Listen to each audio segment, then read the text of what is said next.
ফিরে আসবে। ওয়াতুযাক্কিরুল আখিরা, আখিরাতের কথা স্মরণ করবে। ফাইন্না জিয়ারাতিহা তাযকিরা, কবর জিয়ারতের মধ্যে তোমার নিজের জন্য তুমি উপদেশ লাভ করবে। রাসূলুল্লাহ সাল্লাল্লাহু আলাইহি ওয়াসাল্লামের যদি তিনটা লাভ, এক নাম্বার দুনিয়ার প্রতি বিমুখ হবে, আখিরাতের আগ্রহ বাড়বে। দুই নাম্বার স্মরণ হবে, আর উপদেশ অর্জন হবে যে হায় এই মানুষটা আমার মতো হাঁটতো, ছুটতো, ফিরতো, ঘুরতো, কথা বলতো, চলো ছোট্ট আমাকে চাচা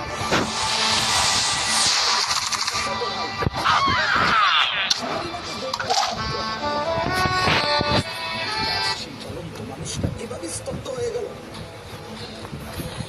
পৃথিবীর কত মানুষ কত আওয়াজ করতেছে, বেচারা একটা শব্দ করে না। যে মানুষটা একটা মশার আওয়াজে ঘুম ভাঙে হইতো, আজ এত মানুষের চিৎকার চেঁচামেচি ওই লাশ করে মরে না।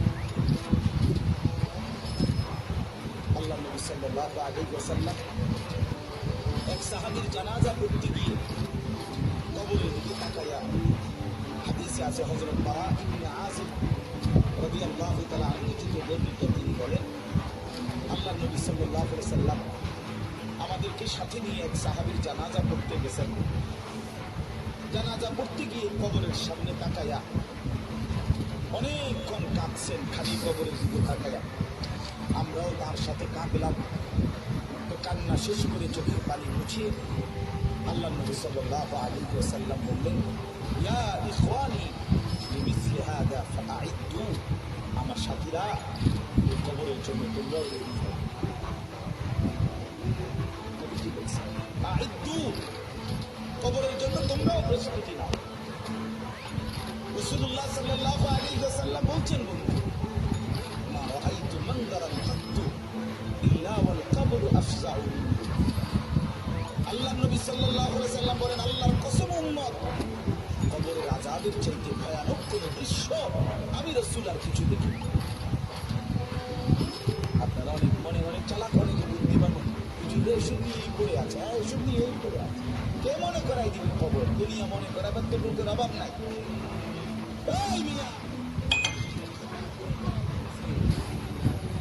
খবর মনে করাবে কে বন্ধু? আখিরাত মনে করাবে এই দু চারজন মোল্লা মুন্সি।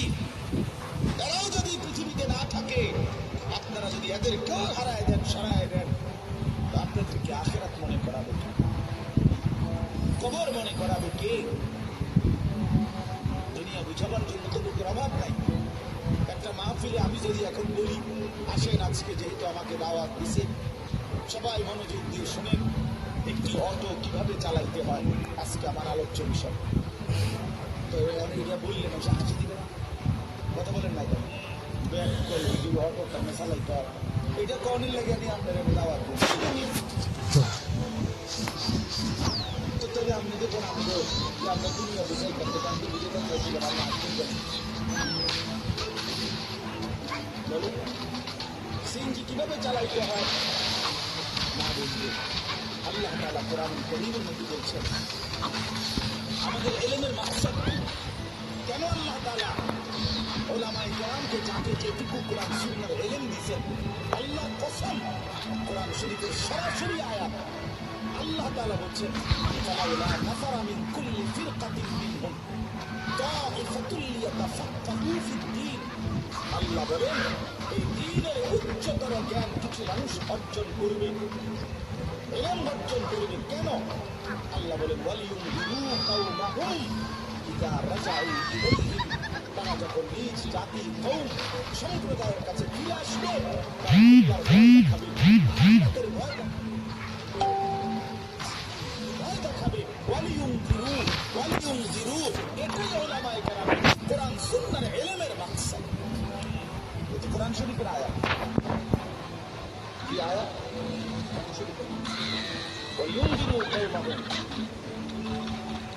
জাতিকে ভয় দেখাবে, আল্লাহর ভয়, আখিরাতের ভয়, কবরের ভয়, জাহান্নামের ভয়। রাসূলুল্লাহ সাল্লাল্লাহু আলাইহি ওয়াসাল্লাম প্রথম যেদিন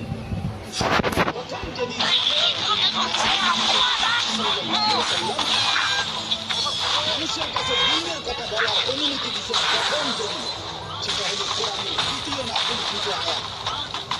কোরআন শরীফ প্রথম নাযিল হয়েছিল ইকরা বিসমি রাব্বিকাল্লাযী খালাক। আপনারা জানেন না? 5টা আয়াত।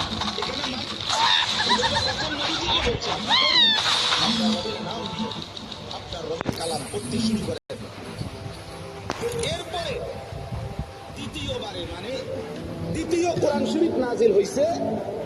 এই সময় আল্লাহ তাআলা বলছে ইয়া আইয়ুহাল মুদ্দাথির কুম ফাআনজির। এইটা হলো দ্বিতীয় নাজিল। কুম ফাআনজির, বন্ধু আমার, নবী আমার, দাঁড়ান, ওঠেন বন্ধু। ফাআনজির, আমার বান্দাদেরকে ভয় দেখান, কবরের ভয়, জাহান্নামের ভয়, আযাবের ভয়, আখিরাতের ভয়, আমি আল্লাহর ভয়। এই কোরআন শরীফে দেখেন আপনি ফাআনজির প্রথম আয়াত, প্রথম আদেশ। নবী সাল্লাল্লাহু আলাইহি ওয়াসাল্লামের হাদিস আছে, আমরা সব কিতাবে আছে, আপনারাও শুনছেন। ডুওলিঙ্গোতে শিখুন নতুন একটি ভাষা, বিশেষত এই যাত্রা পথে।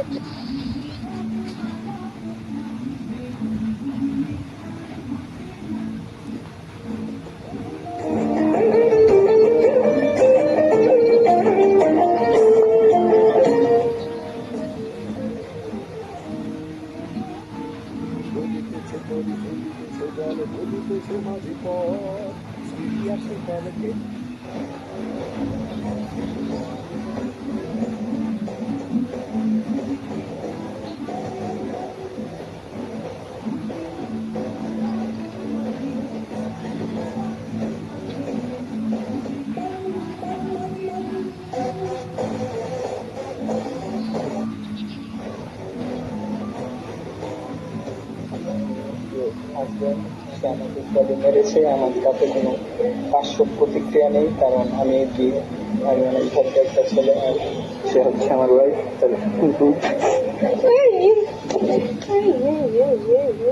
দেখেন কেমনে মারে, তাই নিয়ে কেমনে মারে দেখেন।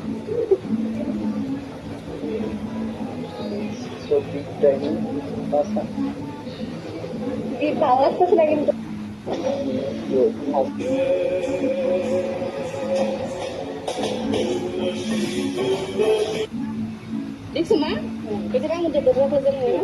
চুম্মা মারছে, চুম্মা। এই ধরনের কি এটা?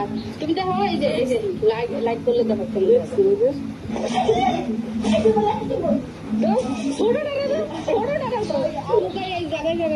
দোলের মধ্যে কেমন মারছে। ওরা তো কইছিল জানেন দেখো ওরা কন্ট্রোলা গাড়ি এনে কি হয়ে গেছে।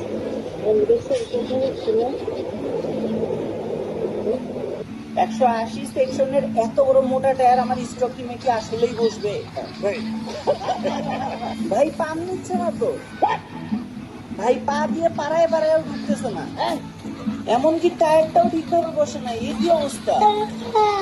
মানে যে টায়ার সেট করে দিচ্ছিল তার পর্যন্ত মাথা ঘুরতেছে। আমার টায়ার ঠিক মতো বসতেছে না, তার মধ্যে কিছু স্পেশাল বড় ভাইয়ের স্পেশাল কমেন্ট, স্টক রিমে তাই এত বড় টায়ার হয়, পাম দিলেই ব্লাস্ট। মদ করতে করতে মনে হয় ভাইটা পাগল হয়ে গেছে। আসেন পাবনা নিয়ে যাই। আমার ধন হবে তোমার বাইকে। ভাই আসেন লাগাই দিয়ে যান। ওই টায়ার স্টক টিমে বসবে না, বসলেও হাওয়া বের হয়ে যাবে। আচ্ছা আরে না রে ভাই, হাওয়া টাওয়া কিছুই বের হবে না। এতক্ষণ ধরে তো আমি জাস্ট আপনাদের সাথে মজাই বললাম। তো যাই হোক, আপনাদের এক একজনের এক এক রকম কমেন্ট। অনেকে বলতেছেন যে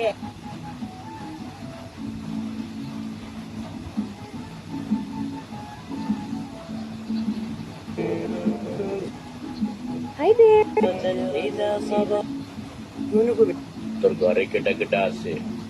আমরা 6 জন। কারা? পাশে দেওয়াল, উপরে সাধারণ। किसी कब्रिस्तान के बाहर क्या खूब लिखा।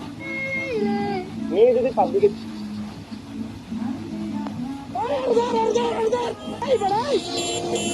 अरे और आपके जो सब মানুষ বলা গেছে স্যার স্যার স্যার স্যার ওই লাভ করতে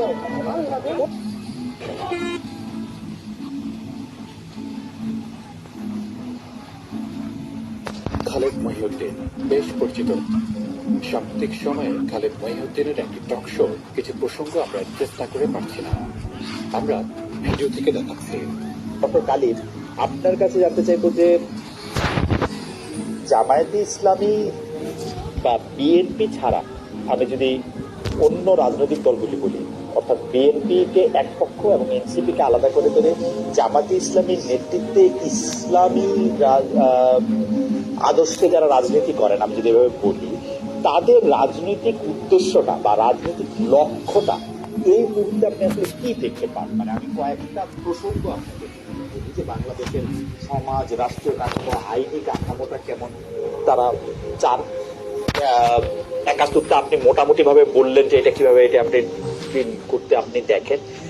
একটা হলো আইনি কাঠামোটা আমি একটা বুঝতে চাই, দ্বিতীয় হচ্ছে বাংলাদেশটা কি এরকম একটা দেশ হিসাবে তারা দেখতে চান যে যেই দেশটা মধ্যে ব্যক্তিগত সিদ্ধান্তের ক্ষেত্রে কে কোন রকম সিদ্ধান্ত নিবে, অর্থাৎ কিরকম কাপড় পরবে, কিরকম খাবার খাবে, সেইটা তার মধ্যে থাকবে, নাকি আসলে একটা গাইডলাইন দিয়ে এটা পরিচালিত হবে? খালেদ সাহেব জানতে চেয়েছেন ব্যক্তিগত ক্ষেত্রে কে কি রকম কাপড় পরবে, এইগুলো কি কারো ব্যক্তিগত পছন্দ অনুযায়ী হবে নাকি একটা গাইডলাইন দ্বারা পরিচালিত হবে? Come on Khaled, say it sharia. We all know what do you mean by একটা গাইডলাইন। আমরা জানি ইসলামী শরিয়া অবশ্যই একজন মুসলিমের ব্যক্তিগত জীবনে পোশাক, খাবার, এমনকি স্ত্রীর সাথে কিভাবে অন্তরঙ্গ হবে, কিভাবে হবে না, সে ব্যাপারেও গাইডলাইন দেয়। এগুলো কোনো অপশন নয়, এগুলি স্পষ্ট নির্দেশনা, সুনির্দিষ্ট গাইডলাইন। এটি না জানার মতো কোনো বিষয় নয়। খালেদ মহিউদ্দিনের মতো ব্যক্তির ইসলাম সম্পর্কে এটুকু বেসিক অবশ্যই জানা থাকার কথা। বরং খালেদ সাহেবরা এসব প্রশ্ন এই কারণে করেন যে ওনারা জানেন যারা ইসলামের মধ্যে নিজেদের আত্মপরিচয় খুঁজে পেতে খুব স্ট্রাগল করে, এসব প্রশ্নকে তারা ডিফেন্ড করতে পারবে না। ডিফেন্ড করতে গেলে জাত যাবে। এই আলোচনা না হয় অন্য দিনের জন্য থাক। খালেদ মহিউদ্দিন, আপনারা যেমন বলেন সেকুলার ডোমেনে এই করা যায় না, এইসব গোড়ামি চলে না, এগুলো আপনারা বলেন না? বলেন। কেন বলেন? কারণ সেটা হচ্ছে আপনাদের আদর্শের নীতিমালা, সেকুলার আদর্শের নীতিমালা। So please take note. একজন মুসলিম যখন নিজেকে প্রকৃত অর্থেই মুসলিম হিসেবে পরিচয় দেয়, তখন সে আর সেকুলার আদর্শের বিধান মেনে নিতে পারে না। This is just a basic rift, Khaled. We all have uniforms of our own school.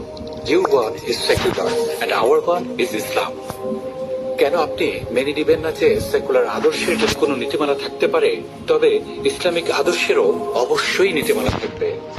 Secular ডোমেনে যদি নিকাব এবং হিজাবকে কটাক্ষ করা সম্ভব হয়, তাহলে অবশ্যই ইসলামিক শরিয়ার অধীনে হিজাব এবং নিকাবকে সুরক্ষা দেওয়া হবে।